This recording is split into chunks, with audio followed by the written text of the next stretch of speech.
Magandang umaga, update po muli tayo sa lagay ng ating panahon para ngayong araw ng Biyernes, September 29, 2023. Ayon sa Pag-asa, patuloy pa rin po na minomonitor ang isang low pressure area na nasa labas ng ating Philippine Area of Responsibility.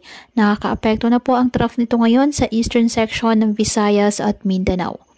Ayon sa Pag-asa, posibleng pumasok ito ng ating area of responsibility within this week at hindi po inaalis ang tsansa na ito ay lumakas pa at maging isang tropical depression o bagyo.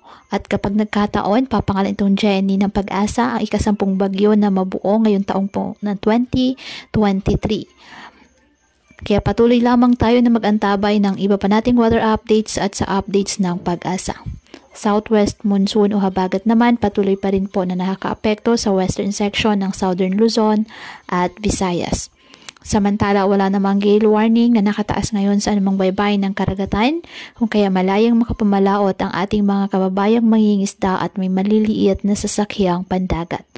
Ngayong araw, dahil po sa trough ng nasabing LPA, ang Eastern Visayas, Central Visayas at Caraga, asahan ng maulap na kalangitan na may kalat-kalat na pag-ulan at thunderstorms.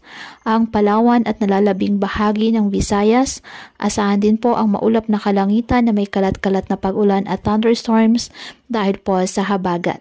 Ang nalalabing bahagi ng bansa kasama ng Metro Manila, bahagyang maulap hanggang sa maulap na kalangitan with isolated rain showers or thunderstorms dahil po sa trough ng LPA at ng mga localized thunderstorms.